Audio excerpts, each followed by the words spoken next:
Hello guys. Welcome to Tutor Sisters channel. Please subscribe to our channel to help us grow. In today's video, we will talk about 4 levels of the library card.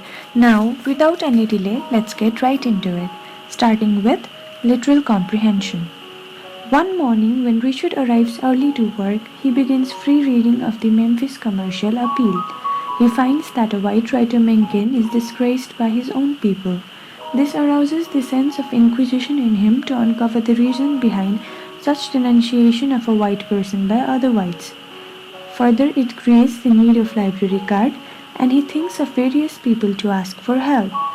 Considering their attitude towards black, Richard only finds one person suitable. He asks for help with Mr. Folk, who is often referred by people as Pope Lover. He gives him the card only after reassuring that he will not get into any trouble. After that, he heads to the library, forging a note and asking the librarian to give him the books by H.L. Mencken. The white lady interrogates him critically and then hands him 2 books by Mencken.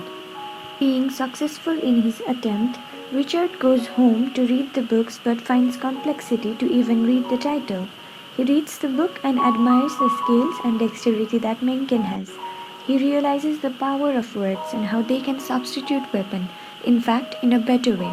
His appetite for books keeps on inclining, and he forges the notes one after another in order to read the books. He finds himself changing and acting different than usual, scared of the fact that others might notice this too. He unravels various truths and facts and understands life in an asserted way. The eagerness overpowers him and he wants to write on his own, but precarious of his capabilities, he drops the idea. With the money that his brother has been accumulating for a long time, he decides to set off to Nerd just as his ancestors did. But deep inside, he feels as if he is surrendering to the injustice and bigotry. He fears becoming a coward. Time and again, he feels the urge to exhibit his feelings through writing. With his mind full of knowledge, he finds himself alien to this world. Now, let us move to the interpretation part. The text seems to be trying to tell us that color discrimination still prevails in a democratic nation like America that bereaves the Negroes from the rudimentary like education. It further also depicts the idea that a person's appetite for knowledge is insatiable.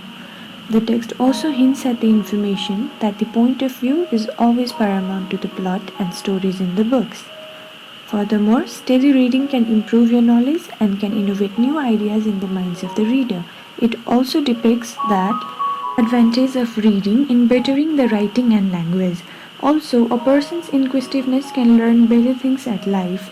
The text also successfully conveys the message that the hate and prejudice towards the black have to be amputated from the root to establish justice and equality.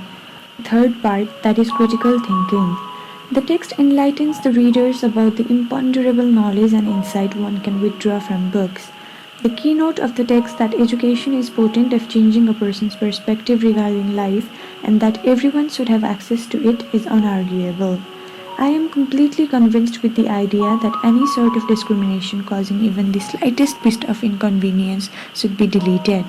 However, there are certain details that I find improbable. The writer arouses a sense of excitement in reader by mentioning about Mencken, but this issue is not addressed in the text. Also, would a random white person risk themselves for a black person? If the boy was uneducated, how could he force the note accurately and read the book? Wouldn't the librarian be suspicious of his frequent visits? How could a boy who could barely pronounce the title read the entire book and pass judgments? Despite these unconvincing details, the percept of the book's importance and persistent knowledge it beholds is accurate.